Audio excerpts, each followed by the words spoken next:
katamtaman. Yan ang bahagi ng orasan. Orasan o orasan, analog na orasan.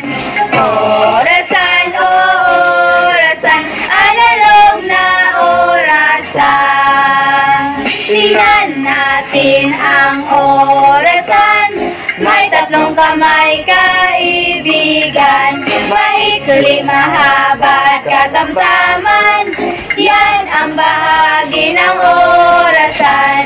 Orasan o